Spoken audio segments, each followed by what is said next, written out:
بسم اللہ الرحمن الرحیم وَأَنزَلْنَا إِلَيْكَ الذِّكْرَ لِتُبَيِّنَ لِلنَّاسِ مَا نُزِّلَ إِلَيْهِمْ وَلَعَلَّهُمْ يَتَفَكَّرُونَ ورحمۃ اللہ وبرکاتہ بسم اللہ والحمد للہ والصلاة والسلام علی رسول اللہ ومن والاه اعوذ باللہ من الشیطان الرجیم بسم اللہ الرحمن الرحیم اقرأ باسم ربک الذی خلق خلق الانسان من علق اقرأ وربک الاکرم الذي علم بالقلم علم الإنسان ما لم يعلم. میرے محترم سامعین حضرات و خواتین، گزشتہ ہفتہ ہم نے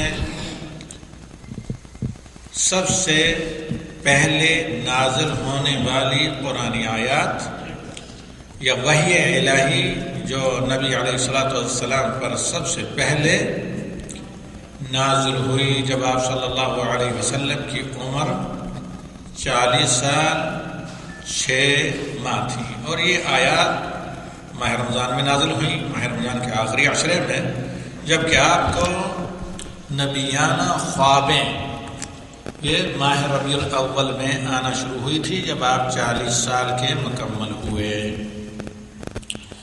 تو اس پر تفصیل میں گزشتہ ہفتہ روشنی ڈالنے کی سعی کر چکا ہوں. اللہ کرے کہ وہ واقعی روشنی رہی ہو. اور اس کے بعد ان آیات کا مختصر ہم نے آپ کے سامنے ترجمہ بھی کیا تھا. شروع کی 5 آیات جو جبل حرا یا جبل نور پر غار حرا میں نبی صلی اللہ علیہ وسلم پر ماہ رمضان سن 1 نبوی میں نازل ہوئی. آج ان آیات کی تفسیر ہے، اور چونکہ مکی آیات ہیں ان آیات میں مبدا اور معاد پر گفتگو کی گئی ہے. سمجھتے ہیں مبدا اور معاد کے نہیں؟ تو اگر یہ نہ سمجھا جائے تو اس کا مطلب لوگوں کی اردو اتنی کمزور ہو چکی ہے. مبدا کا مطلب ابتداء آفرینش، آغاز، کائنات کی تخلیق کا آغاز، اور اشرف الکائنات خصوصاً. اشرف الکائنات سے مراد ہیومن بینگ، ہیومنٹی، انسان ہے، آدمی. تخلیق، پھر تخلیق کے بعد دنیا سے رخصت ہونا، موت، اور موت کے بعد دوبارہ کی زندگی. معاد کا مطلب، مبدا کا مطلب پیدائش، اور معاد کا مطلب دوبارہ مرنے کے بعد زندہ کیا جانا. کیونکہ مشرکین مکہ تو سامنے، آنکھوں کے سامنے دیکھتے تھے کہ لوگ پیدا ہو رہے ہیں، پیدا کیے جا رہے ہیں اللہ تعالیٰ کی طرف سے، لیکن مرنے کے بعد کوئی زندہ ہوگا اس پر ان کا ایمان نہیں تھا. یہی سب سے بڑا جھگڑا اور لڑائی ان کی تھی نبی صلی اللہ علیہ وسلم کے ساتھ. اور مکہ کے سب سے بڑے صاحب حیثیت آدمی نے، جو دنیاوی طور پر تھا، مال و عیال میں، اور حتیٰ کہ ویریت بہادر بھی، جن کے پاس وزارت جنگ تھی اس زمانے میں، الولید بن مغیرہ، اس نے کہیں سے بوسیدہ ہڈیاں اٹھائی، ایک ہڈی اٹھائی کسی بھی جاندار چیز کی، غالباً انسان کی، اس کو ایسے کرتے نبی صلی اللہ علیہ وسلم کے سامنے اس کا صفو پاؤڈر بنا کر زمین میں پھینک دیا یا ریت میں ملا دیا. کہا جیسے اللہ نے خود قرآن میں اس کی بات کو نقل کیا ہے، میں یحیی العظام وہی رمیم. ان بوسیدہ ہڈیوں کو کون زندہ کرے گا؟ کون دوبارہ زمین میں گل سڑ جانے کے بعد دوبارہ زندگی دے گا؟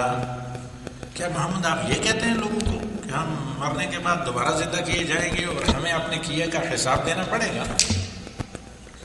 تو اللہ نے خود جواب دیا، کیا قل یحییھا الذی انشأھا اول مرہ، کہ اے محمد جسے جواب دیں، بتا دیں کہ ان ہڈیوں کے اندر زندگی کی رمق اور توانائی وہ ذات دوبارہ دوڑائے گی جس نے انہیں، اب تو پاؤڈر تم نے دیکھا سامنے ہے، لیکن کچھ بھی نہیں تھا، قطرہ آب بھی نہیں تھا،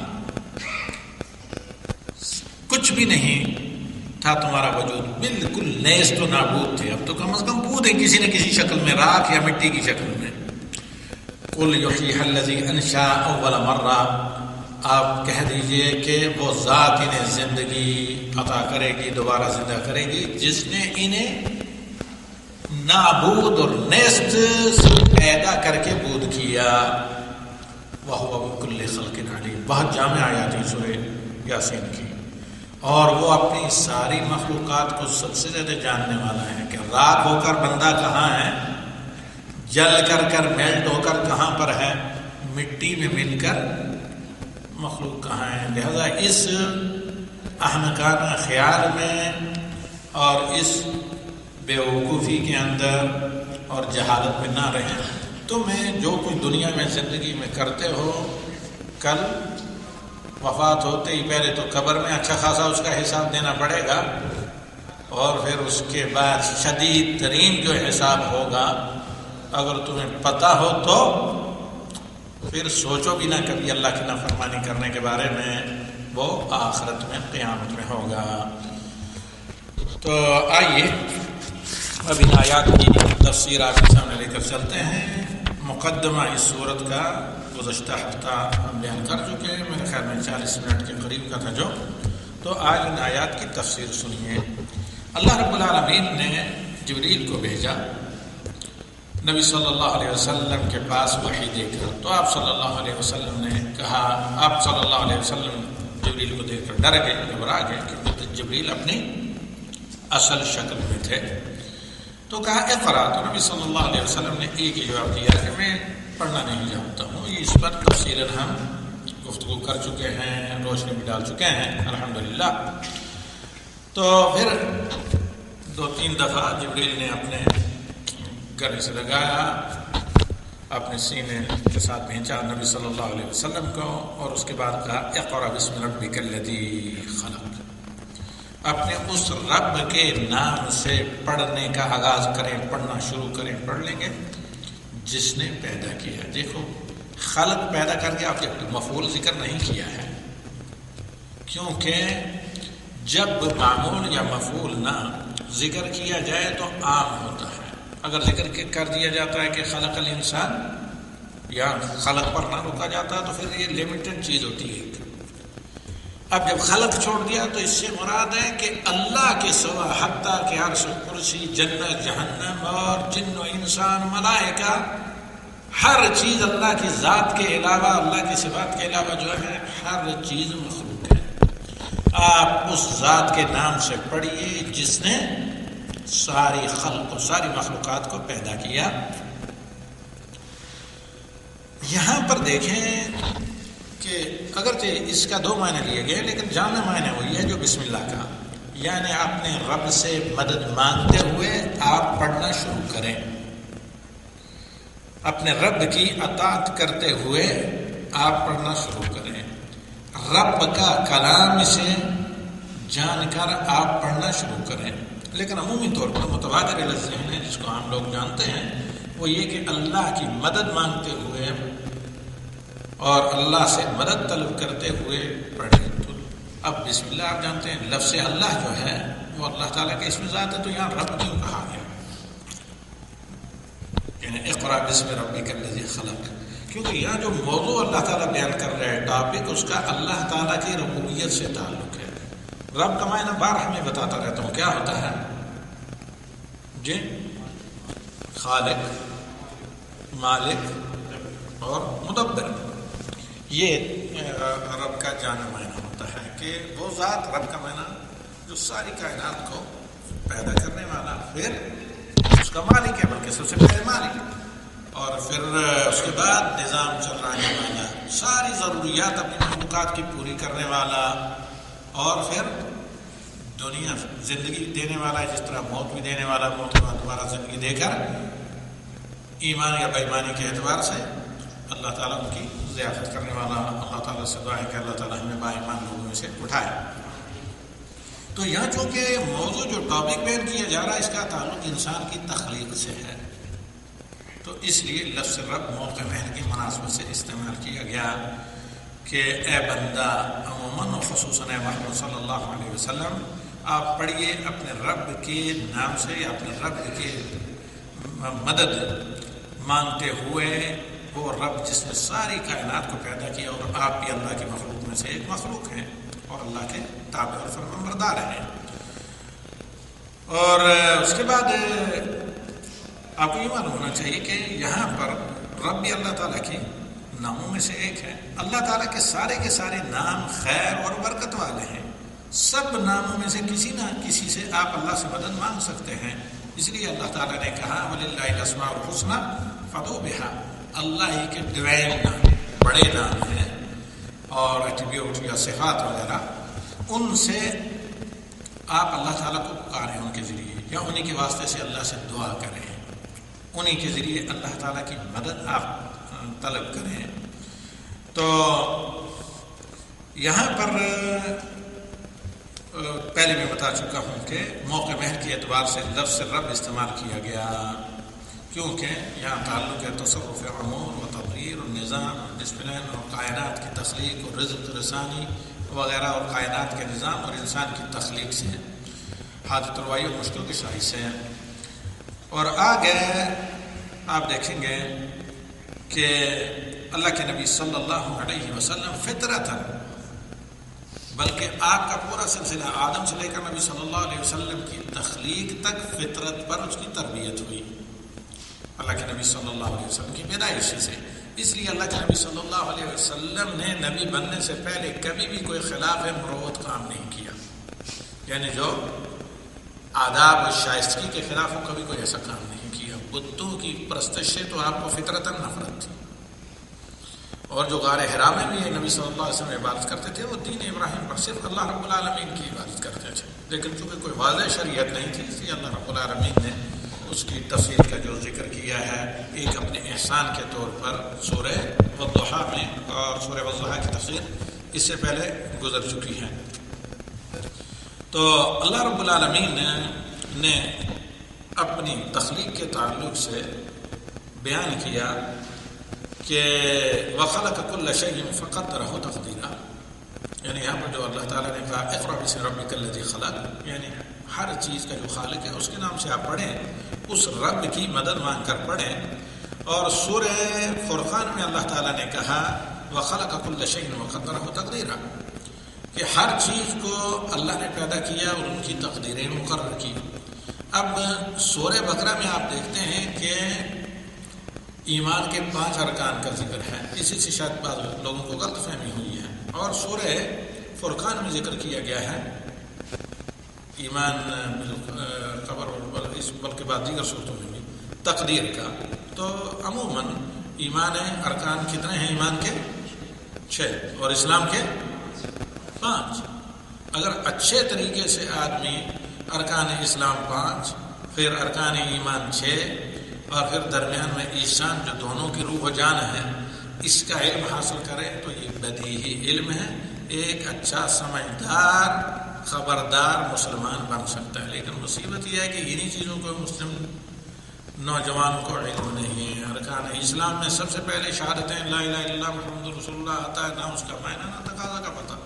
اسی کی وجہ سے ہر طرح کی خرابیاں آتی ہیں، اور اسی وجہ سے دین سے لوگ جاہل ہوتے ہیں۔ حتیٰ کہ لفظ لا الہ الا اللہ محمد رسول اللہ کا صحیح معنی معلوم ہو، تقاضا کا علم ہو، شروط کا علم ہو، تو آدمی وہ بڑے بڑے بلینڈر اور غلطیاں نہ کرے جو انسان کے ایمان، انسان کے حتیٰ کے دین کے لیے، انسان کے دنیا اور آخرت کے لیے نقصان دہ ہوتے ہیں۔ تو اللہ تعالیٰ نے ساری کائنات کو پیدا کیا اور اس کی تقدیر مقرر کی، اور اسی طرح اللہ رب العالمین نے سورہ زمر کی آیت نمبر 62 میں فرمایا، فرقان کی آیت نمبر 2 ہے اللہ خالق کل شیء وہو علی کل شیء وکیل، اللہ ہر چیز کا خالق ہے اور وہی ہر چیز کا وکیل۔ وکیل کا مطلب کام بنانے والا ہے۔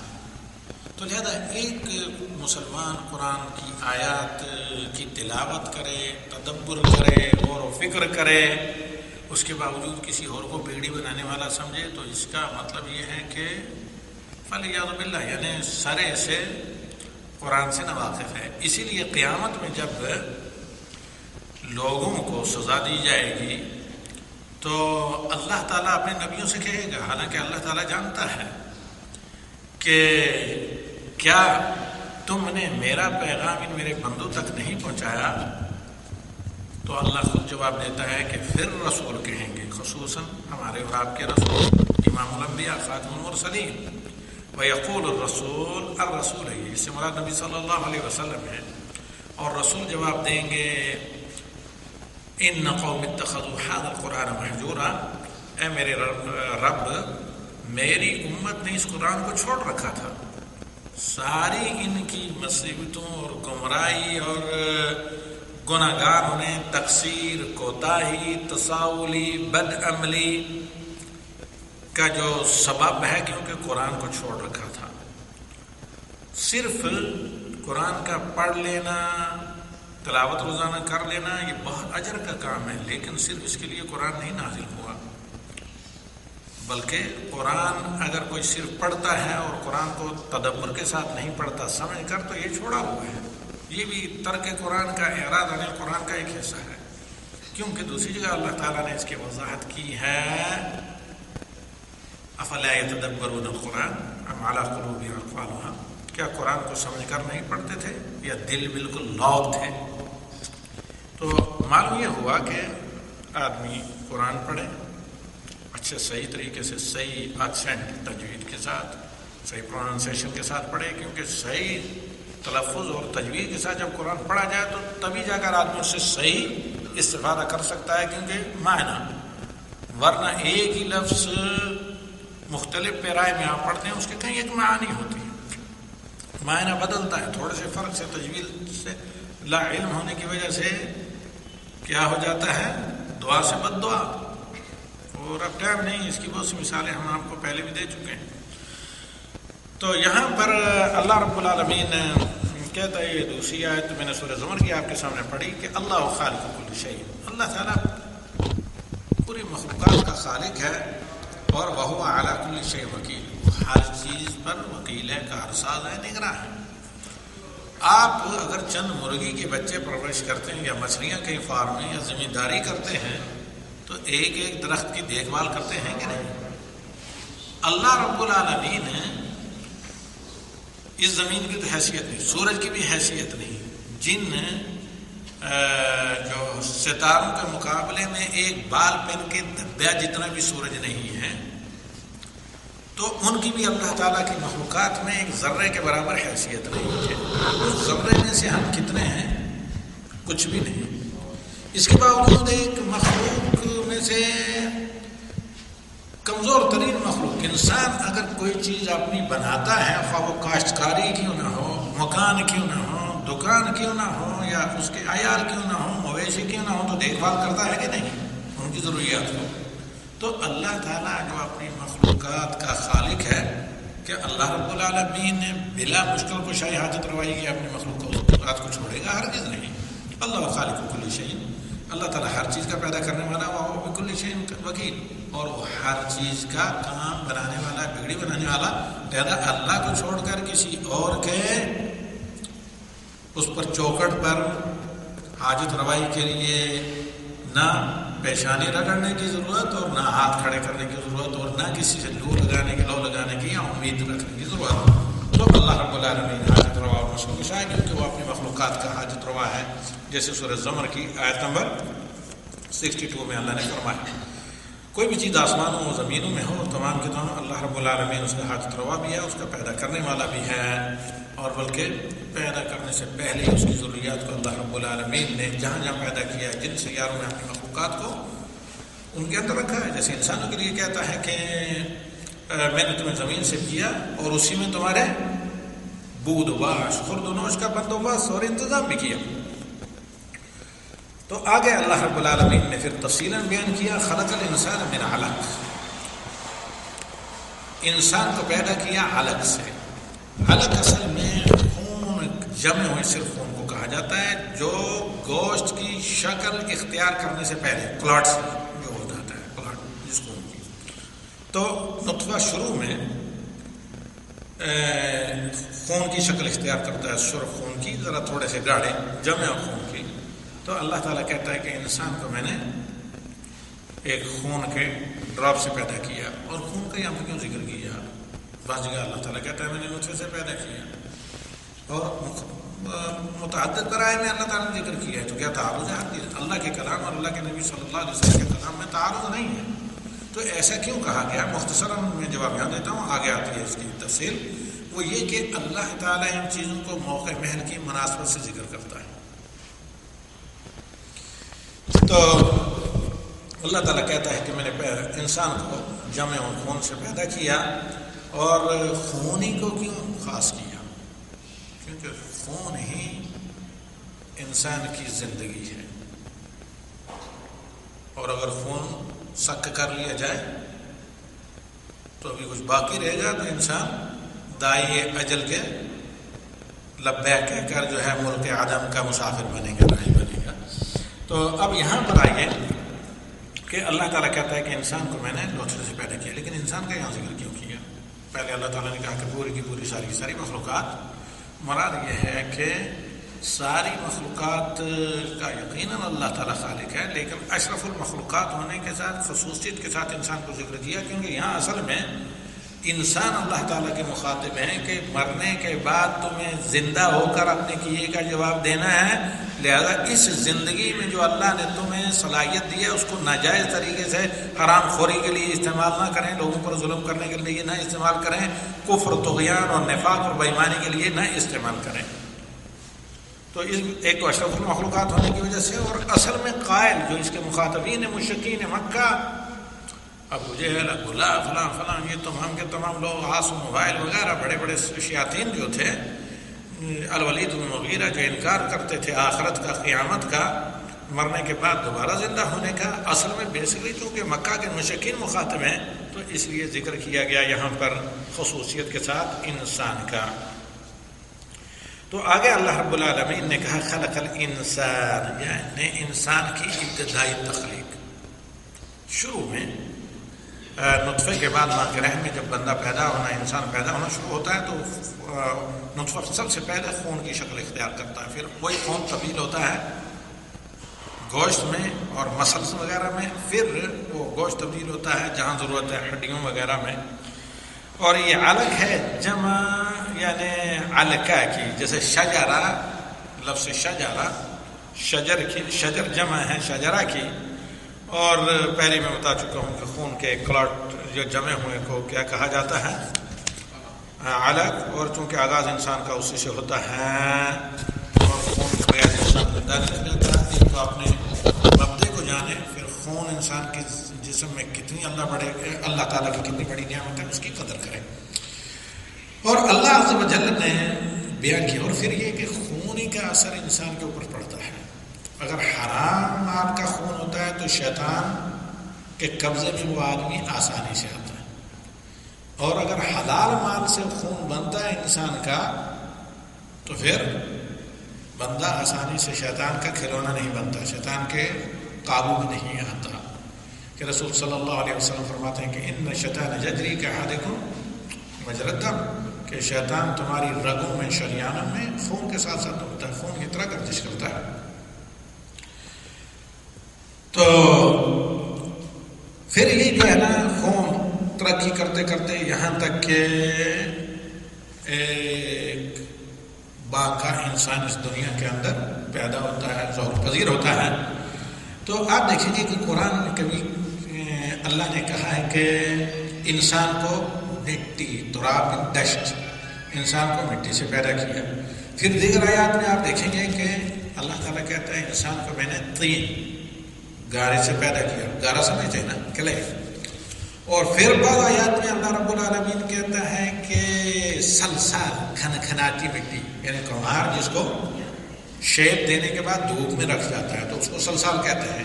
یعنی آپ اس طریقے سے ہاتھ اس میں مارا جائے تو اندر سے ہوا کی سی کھنکنے کی آواز آئے. اس لیے بہت سے لائق مفسرین نے جو صدیوں پہلے گزر چکے ہیں ترجمہ کیا ہے کھنکھناتی مٹی. اور واقعی یہ بہت جامع اور بہت سٹیبل ترجمہ ہے سلسال کا، کلفخا. اور دیگر آیات میں ہے کہ اللہ تعالیٰ نے کہا کہ اچھلتے ہوئے پانی سے، جو پریشر سے پانی نکلتا ہے، اس سے پیدا کیا. اور پھر کچھ آیات میں اللہ نے ذکر کیا ہے کہ بالکل حقیر پانی سے، جس کا ترجمہ بعض لوگ غلطی سے نطفہ ناپاک کہتے ہیں، یہ بہت بڑا ظلم ہے، غلط ہے. یہ ترجمہ کسی چیز کا نہیں، نطفہ ناپاک نہیں ہوتا ہے، تو اس کا یہ غلط ہے، گالی بھی اور یہ نہیں، بلکہ اس کا یہ کہ یعنی معمولی سمجھنے جانے والے والا، اگر کہیں گر جائے کہیں پڑ جائے تو آدمی کوئی درخور اعتنا نہ سمجھے، کوئی کیئر نہ کرے، کوئی توجہ نہ دے. اور یہاں پر اللہ تعالیٰ نے کہا ہے کہ علق جمع اور خون سے پیدا کیا، تو کیا اس میں تناقض ہے؟ تو آئیے جواب سنتے ہیں. جہاں تک اس کے جواب کا تعلق ہے تو آپ کو معلوم ہونا چاہیے کہ اللہ کے قرآن نبی صلی اللہ علیہ وسلم کے فرمان میں بشرط کہ نبی صلی اللہ علیہ وسلم کا ثابت شدہ فرمان ہو، کہیں تناقض نہیں. دونوں کی حفاظت کی ذمہ داری اللہ تعالیٰ نے قرآن میں دی ہے. جیسے اللہ تعالیٰ فرماتا ہے یا ایھا الذین آمنوا استجیبوا للہ وللرسول اذا دعاکم لما یحییکم. غور کیا جائے تو یہ آیت اس بات کو دعویٰ کرتی ہے کہ پوری شریعت کی حفاظت کی ذمہ داری، جس کا منبع اور بیس اللہ کا کلام نبی صلی اللہ علیہ وسلم کا فرمان ہے، اللہ کا قرآن نبی صلی اللہ علیہ وسلم کی حدیث ہے، اللہ نے دی ہے. تو اب یہ مختلف پیرائے سے جو اللہ رب العالمین نے قرآن کریم میں ذکر کیا، تو اس کا مقصد کیا؟ اللہ تعالی کا کوئی بھی کام بلا حکمت کے نہیں ہے، کیونکہ وہ علیم و حکیم ہے. تو آئیے سورہ نساء میں اللہ تعالیٰ کہتا ہے، 82 نمبر آیت ہے سورہ نساء کی، وَلَوْ كَانَ مِنْ عِنْدِ غَيْرِ اللَّهِ لَوَجَدُوا فِيهِ اخْتِلَافًا كَثِيرًا. اگر یہ اللہ کا کلام نہ ہوتا، جیسے مشرکین مکہ الزام لگاتے ہیں ادھر ادھر کی کہانیاں جمع کی گئی ہوتی قرآن میں، تو آپ کو بہت زیادہ اس میں تناقض و اختلاف نظر آتا ہے. دلالت کرتی ہے کہ اللہ کے کلام میں کسی قسم کا اختلاف نہیں. لیکن اللہ سبحانہ و تعالیٰ بسا اوقات مبدأ خلق مخاطبین کو ایمان کی دعوت دینے کی وجہ سے، ان پر اثر ڈالنے کی وجہ سے ایک پیرائے میں ذکر کرتا ہے اور کبھی کسی دوسرے پیرائے میں.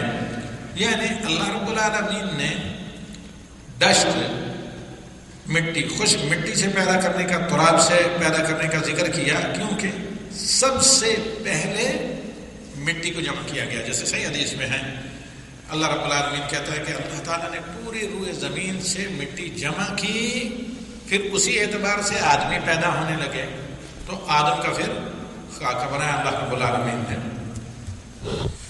اور کبھی پھر جب اس میں مٹی تو وہی ہے جہاں اللہ تعالیٰ نے کہا خلق من تراب ثم قال له كن فيكون، مٹی سے پیدا کیا، پھر اس مٹی میں جب پانی ملا دیا گیا تو کیا ہوگی؟ وہ تین مل گئی، یعنی تناقض کوئی نہیں ہے. تو اس لیے اللہ تعالیٰ نے کہا تین سے پیدا کیا. پھر تین کو جب شیک دے کر خشک کر دیا گیا، اس میں ہوا کے ساتھ خشک بھی ہو گیا، ہوا دھوپ کے ساتھ اور پانی مل کر، تو پھر اس کو فخار کہا گیا، سلسال کہا گیا، کل فخار. تو لہذا اللہ تعالیٰ نے وہاں پر یہ بتایا کہ سلسال اس طرح کی مٹی سے پیدا کیا. اللہ رب العالمین نے تمام مراحل کو ذکر کیا ہے کہ بندہ خاقی تو ذرا غور کر اپنے اوپر. اور قرآن میں صراحت کے ساتھ اللہ تعالیٰ نے کہا کہ وَفِي الْأَرْضِ آیَاتٌ لِلْمُوقِنِينَ وَفِي أَنفُسِكُمْ أَفَلَا تُبْصِرُونَ. اگر تم ایمان لانا چاہو اللہ پر، اللہ کی توحید پر، تو پوری کی پوری زمین پر اگر کہیں بھی تم غور کرو اللہ کی قدرت پر، وَفِي الْأَرْضِ آیَاتٌ لِلْمُوقِنِينَ، ایمان جو لائیں تو پوری کی پوری زمین ان کے لیے اللہ کا ایک معجزہ ہے، شاہکار ہے اللہ کی قدرت کا، ایمان لا سکتے ہیں. وَفِي أَنفُسِكُمْ أَفَلَا تُبْصِرُونَ. اور تمہارا یہ جسم چند فٹ کا، کیا تم غور نہیں کرتے کہ اللہ تعالیٰ نے کس طرح اس جسم کے اندر اس کے آرگن اور اعضاء کو فٹ کیا ہے؟ کیا تم غور و فکر نہیں کرتے؟ تو اس کے بعد لمبے عرصے تک رہا، تو پھر جس کا اللہ رب العالمین نے کہا حمیم مسنون، تخلیق کا یہ بھی، یعنی جب وہ پانی پڑے بہت زمانے تک گارا رہے تو اس سے ایک خوشبو آنے لگتی ہے. اگر کہیں کسی چشمے کے ارد گرد، نہر کے ارد گرد دیکھیں تو مٹی سے خاص قسم کی خوشبو ہوتی ہے، اس کو کہا ہے من حمیم مسنون. تو اس مرحلے کو ذکر کیا ہے. پھر اس مرحلے سے آگے جا کر جب خشک ہو گیا تو کہا گیا ہے کہ سلسال. پھر جب لمبی مدت ہوگی تو اس کے بعد کیا ہوا؟ سلسال، یعنی خشک ایک شیپ بنی ہوئی، آدم کا جسم بنا ہوا خشک مٹی کا. تو جب آپ اس سے اگر ہاتھ لگائیں تو آواز نہیں جائے. پھر اللہ رب العالمین نے اس کو گوشت کی شکل دی، پھر اس کے اندر روح ڈالی، ابتدائے خلق کے اعتبار سے، پھر ہڈیاں پیدا کی آخر تک. یہ آدم کی تخلیق کے مراحل اللہ تعالیٰ نے قرآن میں ذکر کیے ہیں، کیونکہ سب کے سب لوگ اولاد آدم ہیں، لہذا سب اسی مرحلے سے گزرے جب وہ کیا خلیوں کی شکل میں سب کے سب آدم علیہ السلام کے جسم کے اندر موجود تھے. اللہ علیم و خبیر کو اور اللہ حکیم کو اس تمام چیز کا علم تھا، بلکہ اللہ تعالیٰ نے اپنے علم و بصیرت کی روشنی میں تقدیر بھی بنائی اور پہلے انسان آدم علیہ السلام کو پیدا کیا.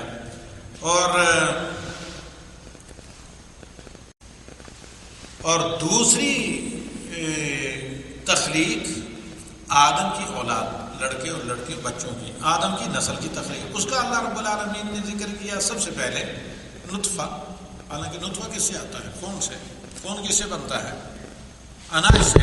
اناج کہاں سے آتا ہے جی؟ اسی مٹی سے کہ نہیں؟ تو اس اعتبار سے تمام کے تمام انسان حقیقتاً مٹی سے پیدا ہوتے ہیں، لیکن آدم کی تو خیر ظاہری طور پر مٹی سے تخلیق ہوئی. اس کے بعد جو اولاد آدم ہے، تو اولاد آدم کا ان مراحل کے بعد غذا اور خون، ان تمام مراحل کے بعد بظاہر جس کا لوگ مشاہدہ کرتے ہیں، سب لوگوں کی نظر اتنی دور نہیں جاتی، وہ یہ کہ نطفہ سے یعنی جوہر حیات یا اسپرم سے اللہ رب العالمین نے فرزندان آدم کی تخلیق کی. تو اس مرحلے کو اللہ رب العالمین نے بیان کیا، اپنے نبی محمد صلی اللہ علیہ وسلم کے ذریعے احادیث میں بیان کیا. تو اللہ کے رسول صلی اللہ علیہ وسلم بیان کرتے ہیں کہ صرف یہ اچھل کر یہ جو معمولی پانی ہوتا ہے نطفہ، یہ ایک پریشر کے ساتھ جا کر صحیح اس مقام پر جو اس کے فرٹیلائزنگ کے لیے اللہ تعالیٰ نے بنا رکھا ہے، ماں کے رحم میں جا کر یہ پہنچتا ہے. اور پھر وہاں پر کتنے دن رہتا ہے؟ 40 دن تک ابتدائی شکل میں، نطفے کی شکل میں. اور پھر 40 دن جب پورے ہو جاتے ہیں تو وہ جمع خون میں تبدیل ہوتا ہے. پھر اس کے بعد وہ تبدیل ہوتا ہے کیا؟ ایک گوشت کے لوتھڑے میں. اور پھر مراحل سے یہاں تک کہ جب وہ 4 ماہ کا ہوتا ہے تو اللہ تعالیٰ کی طرف سے، حالانکہ اس سے پہلے اس میں جان ہوتی ہے، طرف حرکت کر رہا ہوتا ہے، حتیٰ کہ اس سے بھی پہلے کہا جاتا ہے کہ 35-40 دن کے درمیان تقریباً ایک ڈاٹ ہی کیوں نہ ہو، صرف وہ دل ہوتا ہے، حرکت میں ہوتا ہے. ابھی کچھ دیر پہلے آسوزہ میں سے بات کر رہے تھے، وہ اسی کے اسپیشلسٹ ہیں. تو روح جو اس کے اندر پڑتی ہے وہ جب کتنے کا ہو جائے؟ 4 مہینے کا. اللہ تعالیٰ کی طرف سے ایک فرشتہ آتا ہے، اللہ تعالیٰ کے حکم سے روح پھیلتا ہے، پھر لکھا جاتا ہے کہ زندگی کتنی ہے، موت کب آئے گی، کھائے گا کیا، پیے گا کیا. اللہ تعالیٰ علیم و خبیر اپنے علم کی روشنی سے، یہ نہیں کہ اس کو مجبور کیا جاتا ہے. اللہ تعالیٰ کے سامنے کلیئر ہے پورا پلان کہ اس بندے کو جو میں موقع دوں گا، صلاحیتوں دوں گا، اس کے سامنے میں جو امتحان کے طور پر اچھے عمل بھی برے بھی رکھوں گا، یہ اچھا اختیار کرے گا برے گا، اس کا سارا اللہ تعالیٰ کے پاس علم ہے. تو اللہ نے جو تقدیر لکھی ہے وہ ایسے لکھی ہے جیسے بندوں کے کرنے سے پہلے اللہ کے پاس وہ اعمال ایسے ہیں جیسے کرنے کے بعد ہو. تو کسی کو مجبور نہیں کیا، بندے کو اختیار دیا ہے، لیکن جو تقدیر لکھی گئی ہے وہ اللہ تعالیٰ کے علم کی روشنی میں ہے. اور ایمان بالقدر کے مراحل میں سے ہے کہ سب سے پہلے ہمارا اور آپ کا ایمان اللہ کے علم پر ہو کہ وہ تقدیر لکھنے پر سابق ہے یا پہلے. تقدیر لکھنے سے اللہ تعالیٰ کو سب چیزوں کا علم پیشتر ہے کہ کون آدمی اچھا موقع پانے کے باوجود اچھا عمل نہیں کرے گا، برا کام کرے گا، اور کون آدمی ہر طرح کی برائی اس کے سامنے ہونے کے باوجود حضرت یوسف کی طرح لیکن برائیوں سے اپنا دامن بچائے گا. تو اللہ رب العالمین نے وہ فرشتہ بھیجا جاتا ہے، وہ آ کر ان تمام چیزوں کو لکھتا ہے. تو یعنی 120 دن کے اندر جیسے کہ صحیح حدیث میں روح پڑتی ہیں، اور اس کے بعد یہ مکمل انسان ہوتا ہے. اب یہ ذکر کرنے کی کیا ضرورت، اگر 4 مہینے کے بعد بچہ پیدا ہو جاتا ہے تو اس کا نام بھی رکھنا چاہیے، کیونکہ اسی نام سے پکارا جائے گا قیامت کے دن. لوگوں میں جو مشہور ہے ماں کے نام سے پکارا جائے گا، اور روایت صحیح نہیں ہے، سب کو ان کے باپ کے نام سے پکارا جائے گا. اور الا یہ کہ کسی کا باپ کوئی نہ ہو، جیسے حضرت عیسیٰ علیہ السلام کا مسئلہ ہے بلا باپ کے. تو سب کو ان کے نام سے پکارا جائے گا. اس لیے اگر کوئی ابارشن ہو جائے، بچہ ساقط ہو جائے، 120 دن کا، 4 مہینے کا، اس کا نام بھی رکھا جائے گا، عقیقہ بھی کیا جائے گا. لیکن یہ عقیقہ اس عقیقے کی طرح نہیں ہے جو 7 دن کی عمر ہو کر بچے کا کیا جاتا ہے، لیکن کرنا مشروع ہے. عقیقہ بھی کیا جائے گا، نماز جنازہ بھی پڑھی جائے گی، اور تجہیز و تکفین، غسل دے کر اسے دفن کیا جائے گا. معلوم ہو حکم. اس سے پہلے جو بچہ ہو جس کے انسانی اعضاء ظاہر ہوں لیکن روح نہ پڑی ہو، تو انسانی شیپ میں آ گیا جب، تو ایسی صورت میں اس کو بھی اسی طریقے سے دفن کیا جائے گا. الا یہ کہ اگر صرف لوتھڑا ہو، گوشت کا ٹکڑا جو انسانی شکل ابھی نہ ہوئی ہو، تو اس وقت جو ہے چونکہ نہیں ہے انسان، اس اعتبار سے اس کی یہ حیثیت نہیں ہے، یہ احکام اس کے لیے نہیں ہے. یہ میں نے وضاحت اس لیے کی کہ بہت سے لوگ اس طرح کے مسائل پوچھتے ہیں، تاکہ لوگوں کے پاس پہلے سے علم ہو اس طرح کے مسائل کا سامنا کرنے سے پہلے. اللہ تعالیٰ ہمیں اور آپ کو ہر قسم کی آفات سے بچائے اور عافیت کی نعمت سے شاد و فراہ رکھے اور نوازے. وما ذلک علی اللہ بعزیز. اب جب روح جسم میں داخل ہوتا ہے، یہ روح کیا ہے، اس کی حقیقت کا نہ اللہ کے علاوہ کسی نبی کو علم اور نہ کسی فرشتے کو. جب لوگ نبی صلی اللہ علیہ وسلم سے روح کے بارے میں پوچھنے لگے تو حضرت جبریل جو سید الملائکہ، انہوں نے اللہ کا حکم لا کر اتنے کہا قل الروح من امر ربی، اے نبی صلی اللہ علیہ وسلم ان کو کہہ دیں کہ روح میرے رب کا حکم ہے، میرے رب کے حکم میں سے ایک حکم ہے، اور اس کی کھوج میں، اس کی تلاش میں تم نہ پڑو، کیونکہ وما اوتیتم من العلم الا قلیلا. اے انسان تم کتنا بھی علم حاصل کر لے، تمہارا علم کیا ہے، لمیٹڈ. یہ اپینڈکس کا آپریشن ہوتا ہے بعض لوگوں کا، اللہ تعالیٰ بچائے ہمیں اور آپ کو. جانتے ہیں نا، کل کوئی بہت زیادہ تجربہ کار ہائی ایجوکیٹڈ خاتون ڈاکٹر عائزہ میں سے، ان کو میں کسی اس کے بارے میں پوچھ رہے تھے کہ بعض جو سرجری میں بعض اعضاء کو نکال دیا جاتا ہے، تو میں نے کہا کہ کیا یہ بے فائدہ؟ کہا نہیں، اللہ تعالیٰ کی پیدا کردہ جسم میں کوئی چیز بے فائدہ نہیں ہوتی. صرف جو اپینڈکس جو ہے کہا اس کے فائدے کا وہ بھی نہیں، کوئی ایسا چیز نہیں ہے جو جسم میں بے فائدہ. اللہ تعالیٰ کا کوئی کام بلا حکمت کے نہیں، لیکن اس کا ابھی تک میڈیکل سائنس کو علم نہیں ہے، یعنی فائنڈ آؤٹ نہیں وہ کر سکے ہیں اس کے فوائد. ورنہ اللہ تعالیٰ نے جو چیز پیدا کی ہے وہ سب کی سب نفع بخش اور فائدہ مند ہے، اور انسان کو علم بہت کم دیا گیا ہے. لہذا روح پر ہمیں ایمان لانا چاہیے. روح کی حقیقت کو ہم پہچان نہیں سکتے. مادہ کیا ہے، کس چیز سے اللہ نے روح کو پیدا کیا ہے، یہ بھی ہم نہیں پہچان سکتے ہیں. جہاں تک جسم کا تعلق ہے تو جسم کے بارے میں اللہ نے بتایا کہ یہ مٹی سے پیدا کیا گیا ہے، ڈسٹ سے، اور پھر عورتوں کے رحم میں، یعنی عورتوں کے نہیں، ہر فیمل کے رحم میں اسے نطفہ سے اللہ تعالیٰ نے پیدا کیا ہے. روح کی حقیقت کوئی بھی نہیں جانتا، حتیٰ کہ اللہ تعالیٰ کے ملائکہ بھی. اللہ تعالیٰ نے کہا کہ تمہیں بہت کم علم دیا گیا ہے، تم یاد رکھو کہ یہ اللہ تعالیٰ کا حکم ہے. اور سورہ اسراء کی آیت نمبر 85 میں یہ اللہ کا فرمان ہے، وَيَسْأَلُونَكَ عَنِ الرُّوحِ. اے محمد صلی اللہ علیہ وسلم، لوگ آپ سے روح کی دریافت کرتے ہیں. قُلْ الرُّوحُ مِنْ أَمْرِ رَبِّي، آپ بتا دیں کہ روح میرے رب کا حکم ہے. وَمَا أُوتِيتُم مِنَ الْعِلْمِ إِلَّا قَلِيلًا، یاد رکھو کہ تمہارے پاس جو علم ہے وہ بہت کم ہے. تو فرشتہ جنین جو ایمبریو ہے اس کے جسم میں روح پھونکتا ہے، وہ حرکت میں آ جاتا ہے، کیونکہ روح سے پہلے بھی بچہ بڑھتا ہے، لیکن اس کی بڑھوتری ہوتی ہے صرف پلانٹس وغیرہ کی طرح، پودوں کی طرح اور درختوں وغیرہ کی طرح، جس طرح بلا جان کے بڑھتے ہیں بلا احساس کے. جب روح اس میں پھونک دی جائے تو باقاعدہ وہ آدمی ہوتا ہے، حرکت کرنے لگتا ہے. باقی احکام میں آپ کو بتا چکا ہوں. اس مناسبت سے ہم خلاصے کے طور پر یہ بیان کرتے ہیں آپ کے سامنے کہ انسان 4 مراحل سے گزرتا ہے. اب اس کو غور سے سنیں. پہلا مرحلہ جب ماں کے شکم میں ہوتا ہے. شکم سمجھتے ہیں کہ نہیں جی؟ پیٹ میں، ماں کے میں کوئی بھی شکل ہو، نطفے سے لے کر آخر تک. دوسرا مرحلہ ہوتا ہے جب پیدا ہو کر دنیا میں آتا ہے. بس تو سلامتی، اللہ تعالیٰ ہم سب کی اولادوں کو عافیت کامل عطا کرے. اور تیسرا مرحلہ ہوتا ہے برزخ میں، یعنی موت جو ہی آئی آنکھیں بند ہوئیں تو ایک دوسرے عالم میں گیا انسان، عالم برزخ میں۔ اور چوتھا مرحلہ ہوتا ہے اللہ سب کی بھلائی کرے، شر سے بچائے، خیر کے ساتھ جنت میں لے جائے، ہمیشہ ہمیشہ تو جنت، اگر اللہ کی رحمت کے ساتھ اعمال کی توفیق ہوئی ہے، اللہ نے قبول بھی کیا ہے، ورنہ ہمیشہ ہمیشہ کے لیے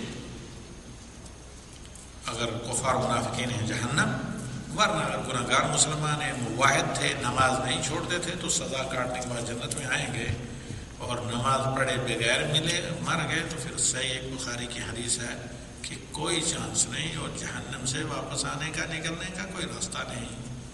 ما سلککم فی سقر یتساءلون عن المجرمین، اللہ نے جن لوگوں کو دنیا میں قرآن میں مجرم قرار دیا ہے وہ نماز چھوڑنے والے، یتساءلون یعنی سب لوگ، جنتی لوگ آپس میں گفتگو کریں گے مجرموں کے بارے میں، کون مجرم؟ ما سلککم فی سقر، تم جہنم کے اس واڑ میں کیسے جا پہنچے جہاں پہنچنے والا کبھی کوئی باہر نہیں نکلتا ہے، سقر۔ قالوا لم نکن من المصلین ولم نکن نطعم المسکین وکنا نخوض مع الخائضین، غور کریں گے جو خطرناک گناہ بیان کیے ہیں، ہم اپنا خود محاسبہ کریں اور ان میں سے جو چیز بھی کسی میں ہم میں سے پائی جاتی ہے اس کو عاجزی سے چھوڑیں، اور کہیں اس وقت پشیمان نہ ہونا پڑے۔ کیا کہا جائے گا کہ بھئی تم ایک ایسی جگہ میں ہو جس جیل سے کبھی کوئی نکلتا نہیں، تو وہ کہیں گے لم نکو من المصلین، ہم نماز نہیں پڑھتے تھے، جو ہم ریزن جانتے ہیں، وجہ کہ بہت سے لوگ تھے جہنم میں، ہمارے قرب جوار ہمسائیگی میں سب نکل کر جنت میں جا چکے ہیں، لیکن ہمیں جو کہا گیا ہے کہ یہیں تمہیں رہنا ہے بے آرامی عذاب کے ساتھ، کیونکہ لم نکن من المصلین، سب سے بڑا جرم ہمارا یہ ہے کہ ہم نماز نہیں پڑھتے تھے، جس نے ضمانت کو ضبط کر دیا ہے، نہیں جہنم سے نکل سکتے۔ دوسرا مسئلہ یہ ہے کہ مسکین ہمارے قرابت دار تھے، یتیم تھے، جن کا حق فرض تھا ہمارے اوپر، یا زکوٰۃ جن کا حق ہمارے مال پر فرض تھا، وَلَمْ نَكُن نُطْعِمُ الْمِسْكِينَ، ہم مسکینوں کو کھلاتے پلاتے نہیں، ان کا حق نہیں دیتے تھے۔ اور خبردار تیسری جو بات بیان کی گئی ہے، اللہ ہم سب کو معاف کرے، شاید ہم میں سے کوئی خصوصاً عورتیں بچی ہوں اس سے، کیا وَكُنَّا نَخُوضُ مَعَ الْخَائِضِينَ، لا یعنی بیکار میں، فضول میں بحث مباحثہ کرتے رہتے تھے، جس کو بعض لوگ گپ شپ بھی کرتے ہیں، یعنی بلا کسی کُنَّا نَخُوضُ مَعَ الْخَائِضِينَ، ویسے ہی لے دے کرنا، بحث مباحثے کے علاوہ ہمارا کوئی کام نہیں تھا۔ اسی بحث مباحثے میں ہم نمازوں کو ہی بھول جاتے تھے، نمازوں کو صحیح اوقات پر پابندی کے ساتھ نہیں ادا کر سکتے تھے، اسی بحث مباحثے کے نتیجے میں ہم حقوق بھی نہیں ادا کرتے تھے، مسکینوں کو حق نہیں ادا کرتے تھے، اپنے عیال کا حق نہیں ادا کرتے تھے، اپنے قرابت داروں کے حقوق نہیں ادا کرتے تھے، اپنے ملازمین کے حقوق نہیں ادا کرتے تھے۔ ان تین چیزوں نے سب سے پہلے نماز کا چھوڑنا ایک جہنم کے ایسے واڑ میں، غار عمیق میں لا ڈالا جہاں پہنچنے والا کبھی نکل نہیں سکتا۔ اللہ تعالیٰ ہمیں جہنم سے بچائے، اللہم اجرنا من النار۔ تو اللہ رب العالمین کا فرمان آگے، اقرأ وربک الاکرم، پڑھیے تیرا رب بہت ہی زیادہ مکرم و معظم ہے۔ تو یہ تکرار یہاں شروع میں اللہ نے کہا، پہلی وحی میں 2 دفعہ، شروع میں اللہ تعالیٰ نے کہا اقرأ، پھر یہاں اس سے پتہ چلتا ہے کہ واقعی نبی صلی اللہ علیہ وسلم خاتم الانبیاء والمرسلین، اور آپ کی امت کا ظہور سائنسی ترقی کے معراج میں ہوگا، کہ جہاں قلم کے بغیر اور پڑھے لکھے بغیر کوئی کام نہیں بننے والا۔ تو 2 دفعہ، ایک تو پہلی وحی نازل ہوئی ہے نبی صلی اللہ علیہ وسلم پر 5 آیات، ان 5 میں 2 دفعہ اللہ تعالیٰ حکم دیتا ہے پڑھنے کا۔ تو یہاں دوسری دفعہ کا اقرأ وربک الاکرم، یہاں پر مکرر دوبارہ پڑھنے کا حکم دیا گیا۔ کیا یہ تاکید ہے یا تاسیس؟ کہا گیا تاکید بھی اگر مان لی جائے، لیکن زیادہ راجح ہے کہ تاسیس، کیونکہ پہلا جو ہے اللہ تعالیٰ نے کہا اقرأ بسم ربک الذی خلق، اس کا تعلق ربوبیت کے ساتھ ہے، انسان کی تخلیق کے ساتھ، اور یہاں پر جو کہا گیا ہے اس کا تعلق پیدا ہونے کے بعد زندگی کا انحصار باعزت زندگی کا جس پر ہے اس کے ساتھ ہے، وہ کیا ہے؟ قلم۔ تو اللہ تعالیٰ نے کہا اقرأ ربک الاکرم، پڑھیے تیرا رب بہت کیا ہے؟ عزت والا ہے۔ تو آپ کو بھی عزت چاہیے تو قلم کے ذریعے عزت حاصل کرنے کی اور رزق حلال حاصل کرنے کی کوشش کیجیے۔ اقرأ ربک الاکرم الذی علم بالقلم، جس اللہ نے آپ کو علم دیا قلم کے ذریعے، اور آدم کو فرشتوں پر فوقیت دی علم کے نتیجے میں۔ اور اگر آپ بھی چاہتے ہیں کہ اپنے دادا کی طرح اللہ کی مخلوقات میں شرف اشرف المخلوقات پائیں تو آپ علم و دانش کو اپنا اوڑھنا بچھونا بنائیے اور قلم کو ذریعہ علم بنائیے۔ تو پہلے کا تعلق قدر کے ساتھ ہے، جبکہ دوسرے کا تعلق شرع کے ساتھ ہے۔ آپ دیکھیں گے کہ قرآن عہد نبوی میں لکھا گیا، احادیث عہد نبوی میں لکھنا شروع کی گئی، اور پھر معاملات لین دین کھانے پینے کا جو آپ سلسلہ کرتے ہیں، سب سے بڑی آیت قرآن میں نازل ہوئی کہ اس کو زبانی نہ کیا کرو لین دین کو۔ لین دین میں چھوٹی سے چھوٹی بات، بڑی سے بڑی بات، ساری چیزوں کو قلم بند کر کے رکھو، حیطہ تحریر میں لا کر رکھو۔ تو پہلے کا تعلق کس کے ساتھ تھا؟ قدر کے ساتھ، جو پہلے کہا گیا اقرا، ان 5 آیات میں جو دوسرا اقرا آیا ہے اس کا تعلق کس کے ساتھ ہے؟ شرع کے ساتھ ہے۔ تو کیونکہ تعلیم قلم کے ذریعے سب سے زیادہ شریعت میں اور فضا و دیوان و سب میں اس کا دار و مدار ہوتا ہے، کیونکہ شریعت پوری کی پوری اسلامک لا اس کو لکھا جاتا ہے، اس کو سیو کیا جاتا ہے، قرآن لکھا جاتا ہے، محفوظ کیا جاتا ہے، سنت نبوی لکھی جاتی ہے، معاملات اور احکام وغیرہ جتنی چیزیں ہوں، تعزیرات ہوں، ان تمام چیزوں کو قلم بند کیا جاتا ہے، محفوظ کیا جاتا ہے، ریکارڈ رکھا جاتا ہے۔ سب سے پہلے یہ تمام چیزیں اقتصادیات اور ریکارڈ، یہ ساری چیزیں عہد عمری مسلمانوں نے شروع کی ہیں۔ اس لیے ایک یورپی سائنٹسٹ کا میں مطالعہ پڑھ رہا تھا، کہا اتنے ہزار نہیں، اتنے ملین مسلمانوں کی کتابیں ہمیں اندرس سے ملی تو ہواؤں میں اڑنے لگے۔ تو اگر جو اس سے بڑی زیادہ کتابیں لا علمی میں یورپین نے اندلس میں مسلمانوں کے جو کئی ملین کتابیں ضائع کر دی، کاش کہ وہ ہمارے پاس رہی ہوتی تو ان سے علم حاصل کر کے ہم کہا کہ جو ستاروں سے بعد کی دنیا اس تک اب تک اڑ رہے ہوتے، اس میں پہنچے ہوئے ہوتے۔ تو اسی لیے اللہ رب العالمین نے 5 آیات میں 2 دفعہ اقرا کا حکم ریپیٹ کیا، پڑھیے پڑھیے، اور حتیٰ کہ اللہ تعالیٰ نے قرآن میں سورہ محمد کی آیت نمبر 19 میں جو کہا ہے کہ وَعْلَمْ، تو اس پر اگر دیکھیں گے اہل علم امام بخاری دیگر لوگوں نے جو باقاعدہ ہیڈنگ بنا کر سرخی بنا کر لکھا ہے کہ مسلمان کے لیے جائز نہیں کوئی چیز کرنا نہ کہنا بلا علم کے۔ صحیح نالج ہو جبھی، جتنی نالج ہو اتنا ہی کہے اور اتنا ہی بولے۔ اور علم نام کس چیز کا ہے؟ جی معرفت الحکم بدلیل ہی، مسائل کو دلائل کے ساتھ جاننا، اور دلائل کیا ہیں؟ قرآن و سنت، جو دونوں کے دونوں قلم کے ذریعے محفوظ کیے جاتے ہیں۔ ھذا وصلی اللہ علی النبی والحمد للہ الذی بنعمتہ تتم الصالحات، وآخر دعوانا الحمد للہ رب العالمین۔